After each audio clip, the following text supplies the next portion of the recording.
الله وبركاته. إن الحمد لله نحمده ونستعينه ونستغفره ونعوذ بالله من شرور أنفسنا ومن سيئات أعمالنا. من يهده الله فلا مضل له ومن يضلله فلا هادي له. وأشهد أن لا إله إلا الله وحده لا شريك له وأشهد أن محمدا عبده ورسوله. أما بعد فإن خير الحديث كتاب الله وخير الهدي هدي محمد صلى الله عليه وسلم وشر الأمور محدثاتها وكل محدثة بدعة وكل بدعة ضلالة والضلالة في النار. يا أيها الذين آمنوا اتقوا الله حق تقاته ولا تموتن إلا وأنتم مسلمون. يا أيها الناس اتقوا ربكم الذي خلقكم من نفس واحدة وخلق منها زوجها وبث منهما رجالا كثيرا ونساء واتقوا الله الذي تساءلون به والأرحام إن الله كان عليكم رقيبا. يا أيها الذين آمنوا اتقوا الله وقولوا قولا سديدا يصلح لكم أعمالكم ويغفر لكم ذنوبكم ومن يطع الله ورسوله فقد فاز فوزا عظيما. اللهم صل وسلم وبارك على سيدنا محمد وعلى آله وأصحابه أجمعين. الله أكبر الله أكبر لا إله إلا الله والله أكبر الله أكبر ولله الحمد. الله أكبر الله أكبر لا إله إلا الله والله أكبر الله أكبر ولله الحمد. الله أكبر الله أكبر لا إله إلا الله والله أكبر الله أكبر ولله الحمد. عزیز بھائیو، عید الاضحیٰ مسلمانوں کے لیے خوشی کا دوسرا بڑا تہوار ہے. اس عید کے موقع پر مسلمان اللہ کی رضا کے حصول کے لیے، اس کی خوشنودی کے لیے اللہ کی راہ میں قربانی کے جانوروں کو ذبح کرتے ہیں. قرآن و احادیث کا مطالعہ کیا جائے تو یہ بات سامنے آتی ہے کہ آج کا دن اس عظیم قربانی کی یاد کے طور پر منایا جاتا ہے کہ جب امام الموحدین جد الانبیاء سیدنا ابراہیم خلیل علیہ السلام نے اللہ کے حکم پر اللہ کی رضا کے حصول کے لیے اپنے بیٹے کو اللہ کی راہ میں قربان کر دینے کا عزم کر لیا تھا. حضرات، اللہ رب العالمین نے کتاب مجید میں کئی انبیاء کا تذکرہ فرمایا ہے. بہت سارے انبیاء ایسے ہیں جن کا تذکرہ قرآن مجید کے اندر موجود ہے، لیکن اللہ رب العالمین نے جس پیار اور محبت کا اظہار جناب ابراہیم خلیل علیہ السلام کے تذکرے میں فرمایا ہے وہ کسی اور نبی اور رسول میں نظر نہیں آتا ہے. کہیں اللہ رب العالمین اپنے اس عظیم پیغمبر کا تذکرہ کرتے ہوئے قرآن مجید میں یہ بات ارشاد فرما رہے وَاذْكُرْ فِي الْكِتَابِ إِبْرَاهِيمَ إِنَّهُ كَانَ صِدِّيقًا نَبِيًّا. اے نبی محمد صلی اللہ علیہ وسلم، آپ اس قرآن میں میرے عظیم بندے اور پیغمبر ابراہیم کا تذکرہ کیجئے. إِنَّهُ كَانَ صِدِّيقًا نَبِيًّا. بے شک میرا بندہ ابراہیم بڑا ہی راست گو اور سچا انسان تھا.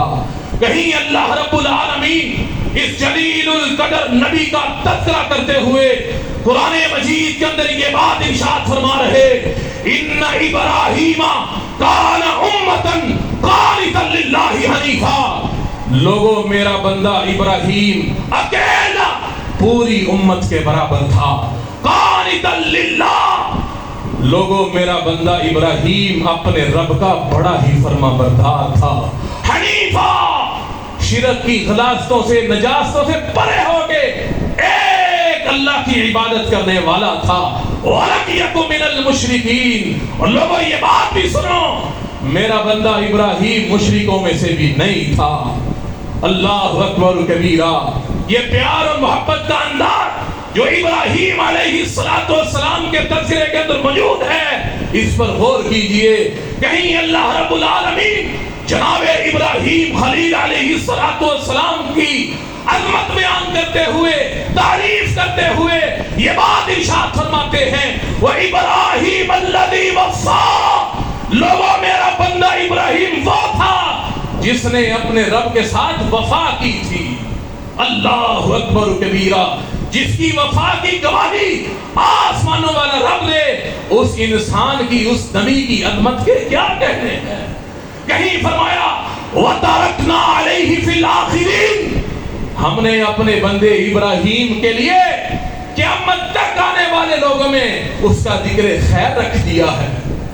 یہی وجہ ہے آج آپ یہودیوں سے گفتگو کر کے دیکھ لیں, عیسائیوں سے ملاقات کر لیں, مسلمانوں کو دیکھ لیں, ہر ایک ہی جناب ابراہیم خلیل علیہ السلام کی عزت کرتا ہے, تکریم کرتا ہے اور ان کا متبع ہونے کا دعویٰ کرتا ہے. اور کہیں اللہ رب العالمین اپنے اس عظیم پیغمبر جناب ابراہیم خلیل علیہ السلام کی تعریف بیان کرتے ہوئے, عظمت بیان کرتے ہوئے یہ بات ارشاد فرما رہے, وَاتَّخَذَ اللَّهُ إِبْرَاهِيمَ خَلِيلًا.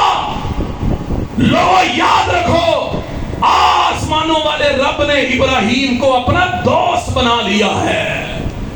کہیں ابراہیم علیہ السلام کی شان کو بلند کرتے ہوئے, بیان کرتے ہوئے یہ بات ارشاد فرمائی, سلام علی ابراہیم. ابراہیم تو کتنی شانوں والا ہے, رحمتوں والا ہے, برکتوں والا ہے, عظمتوں والا ہے کہ مالک الملوک الذی بیدہ ملکوت کل شیء, جو بادشاہوں کا بادشاہ ہے, شہنشاہوں کا شہنشاہ ہے, وہ یہ فرما رہا ہے سلام علی ابراہیم. ابراہیم تجھ پر آسمانوں والے رب کا سلام ہو. یہ ہے جناب ابراہیم خلیل علیہ السلام کہ آسمانوں کا رب قرآن مجید میں کئی مقامات پر ان کی تعریف بیان کر رہا ہے. عزیز بھائیوں, سوچنے اور سمجھنے کی بات تو یہ ہے کہ کیا وجہ ہے کہ جناب ابراہیم خلیل علیہ السلام کو یہ مقام بلند ملا. کس وجہ سے ابراہیم علیہ السلام کو اس قدر شانیں ملی؟ ہاں, اس سوال کا جواب بھی آسمانوں والے رب نے, خدا بندے عالم نے کتاب مجید کے اندر بیان فرمایا ہے. آسمانوں کا رب قرآن مجید میں یہ بات ارشاد فرما رہا, وَإِذِ ابْتَلَىٰ إِبْرَاهِيمَ رَبُّهُ بِكَلِمَاتٍ فَأَتَمَّهُنَّ. لوگوں, ابراہیم کو یہ مقام بلند اس وجہ سے ملا ہے کہ اللہ نے ابراہیم کا کئی مرتبہ امتحان لیا ہے. بڑی آزمائشیں ابراہیم پر آئی ہیں, کسی اور نبی اور رسول پر اتنی آزمائشیں نہیں آئی. اتنے امتحانات کسی اور نبی اور رسول کے نہیں لیے گئے جتنے امتحانات ابراہیم علیہ السلام کے لیے گئے. فَأَتَمَّهُنَّ. اور آسمانوں کا رب اس بات کی گواہی دیتا ہے کہ ابراہیم ہر امتحان کے اندر انتہائی کامیابی کے ساتھ سرخرو ہوئے ہیں. یہ وجہ ہے کہ ابراہیم علیہ السلام کی اتنی شانیں, اتنی تعریفیں آسمانوں کا رب کتاب مجید میں بیان فرما رہا ہے کہ ابراہیم علیہ السلام کو اللہ نے جس چیز کا حکم دیا, جس چیز کا اشارہ کر دیا, ابراہیم علیہ السلام فوراً اس پہ عمل کرنے کے لیے تیار ہو گئے. اللہ رب العالمین نے کتاب مجید میں یہ بات بھی ارشاد فرمائی ہے کہ جب جناب ابراہیم سے کہا گیا اِذْ قَالَ لَهُ رَبُّهُ أَسْلِمْ, آسمانوں کے رب نے جب ابراہیم سے کہا ابراہیم میرا فرما بردار بن جا, میرا مطیع ہو جا, فوراً کہا قَالَ اسلمت لرب العالمین، میں جہانوں کے رب کے لیے مطیع ہو گیا، میرے رب کا حکم آیا، میں اپنے رب کے سامنے سر تسلیم خم ہو گیا، میرے رب نے کسی چیز کا حکم دیا ابراہیم نے فوراً مان لیا۔ یہ وجہ ہے کہ ابراہیم علیہ السلام کو اتنی شانیں ملی ہیں کہ اللہ رب العالمین کتاب مجید میں بار بار ان کی عظمتیں شانیں طریقہ بیان کر رہا ہے۔ اللہ نے جتنے امتحانات دیے سارے امتحانات میں کامیاب ہوئے، کبھی اللہ کے دین کے لیے اپنے والد بزرگوار کو چھوڑنا پڑا، کبھی اللہ کی توحید کی خاطر اپنے گھر بار کو چھوڑنا پڑا، اپنے شہر کو چھوڑنا پڑا، کبھی اللہ کے حکم پر اپنے بڑھاپے کی عمر میں ملنے والے ننھے بیٹے اور سیدہ ہاجرہ کو اکیلے تنے تنہا بیواد غیر ذی زرع میں چھوڑ کے آنا پڑا۔ ابراہیم چھوڑ آئے۔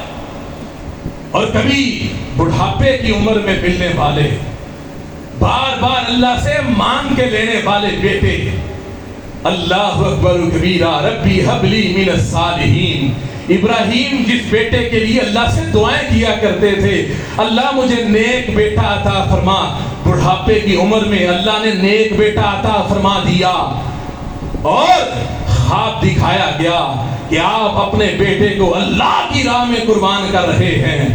آسمانوں کے رب کے قرآن میں کتنی مٹھاس ہے، اللہ وہ سارا نقشہ بیان کرتے ہوئے یہ بات ارشاد فرماتے ہیں، فَلَمَّا بَلَغَ مَعَهُ السَّعْيَ قَالَ يَا بُنَيَّ إِنِّي أَرَىٰ فِي الْمَنَامِ أَنِّي أَذْبَحُكَ فَانظُرْ مَاذَا تَرَىٰ۔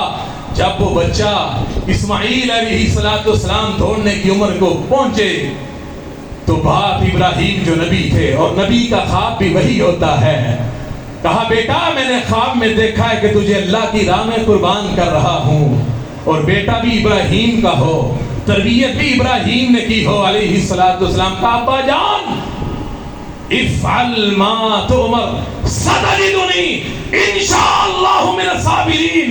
ابا جان آسمانوں کے رب نے جو آپ کو حکم دیا ہے آپ کر گزریں، آپ مجھے اگر اللہ نے چاہا تو صبر کرنے والوں میں سے ہی پائیں گے۔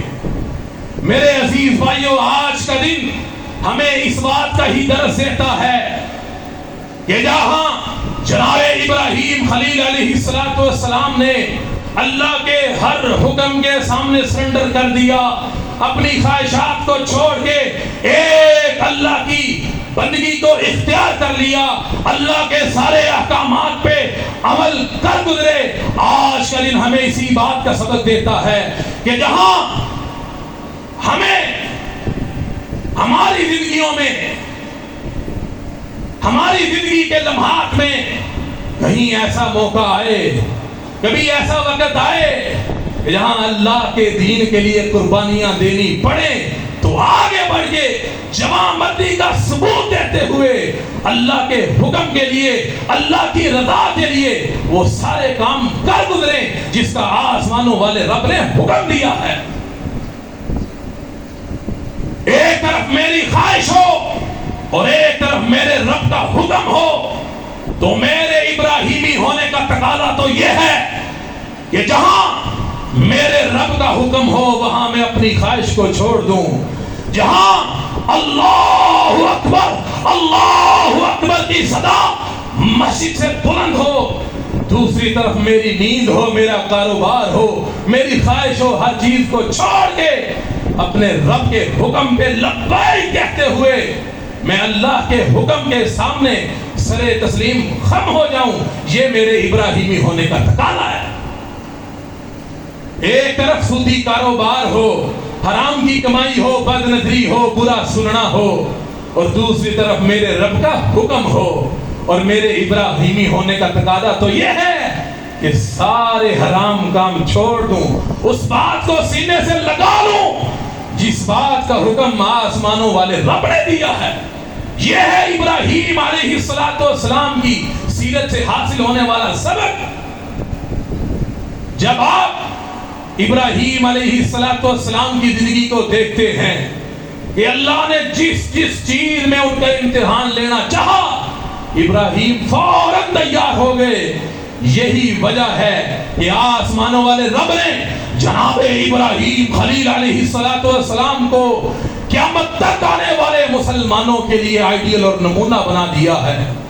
صرف لوگوں کے لیے نہیں بلکہ امام الانبیاء سید الانبیاء امام ہدا محمد الرسول اللہ صلی اللہ علیہ وسلم کو بھی حکم دیا. اللہ نے فرمایا ہے ثم اوحینا الیک ان اتبع ملت ابراہیم حنیفا. اے نبی محمد صلی اللہ علیہ وسلم آپ نے بھی اگر کسی کے طریقے کی پیروی کرنی ہے, آپ نے بھی اگر کسی انسان کو اپنا آئیڈیل اور نمونہ سمجھنا ہے تو میرے بندے ابراہیم کو سمجھنا ہے. اللہ اکبر کبیرہ امام الانبیاء امام ہدا محمد الرسول اللہ صلی اللہ علیہ وسلم کو اس بات کا حکم دیا کہ آپ نے بھی میرے بندے ابراہیم کی پیروی کرنی ہے. عزیز بھائیو, آج کے دن جو مسلمان اسی جذبے سے اللہ کی راہ میں قربانی کے جانوروں کو ذبح کرے گا, فقط صرف اسی انسان کی قربانی اللہ کے ہاں قبول ہے.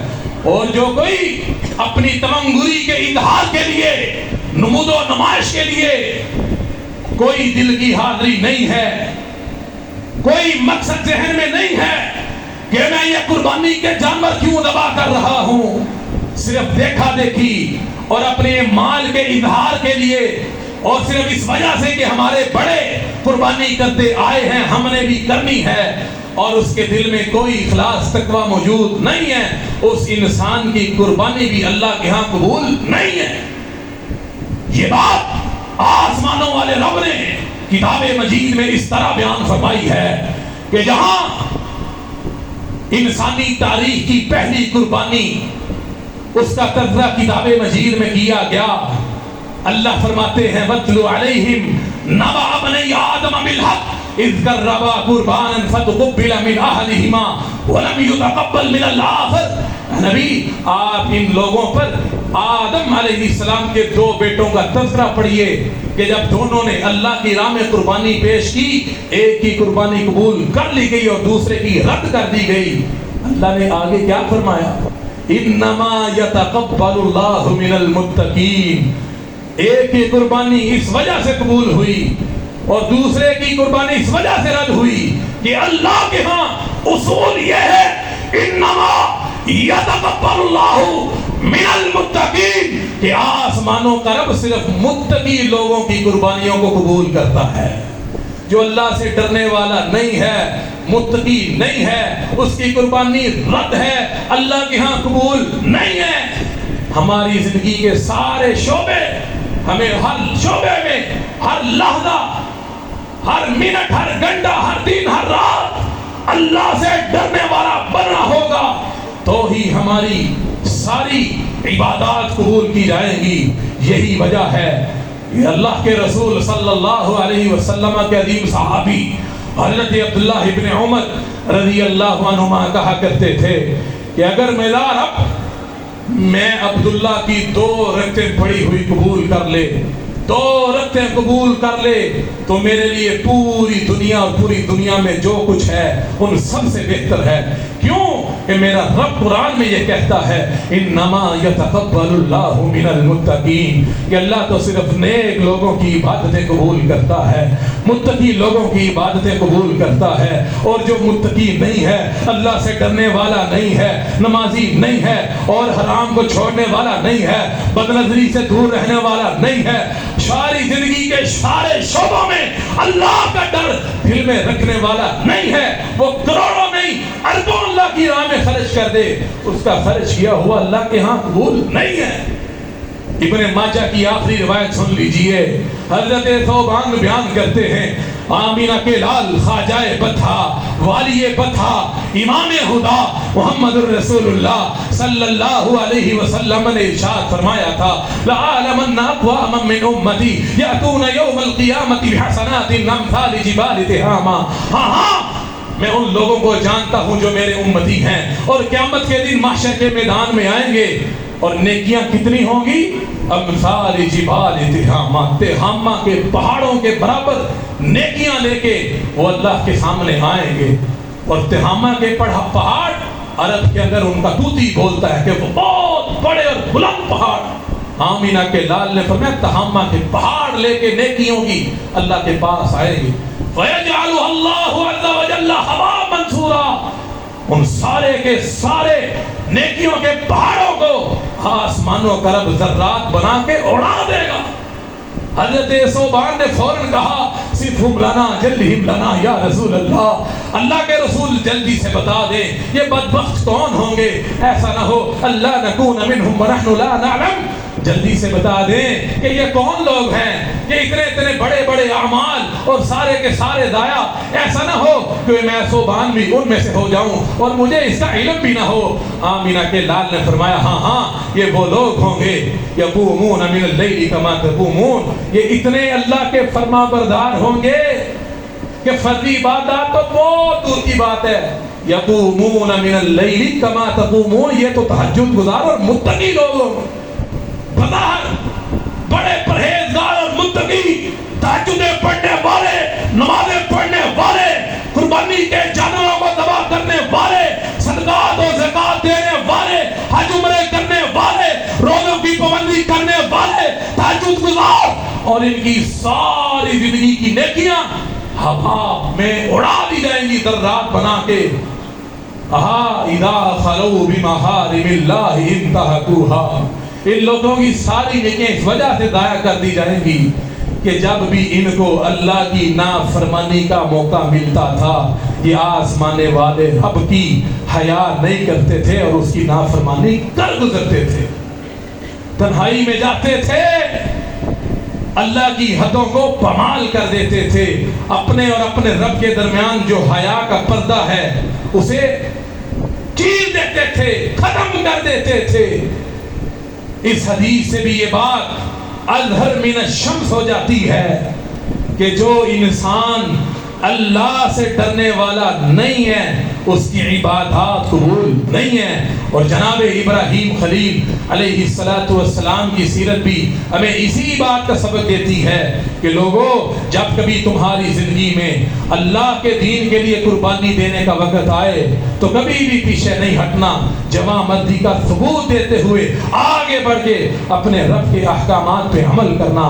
اللہ رب العالمین سے دعا ہے کہ اللہ رب العالمین ہم سب کو نیک اعمال کرنے کی توفیق عطا فرمائے. وآخر دعوانا ان الحمدللہ رب العالمین.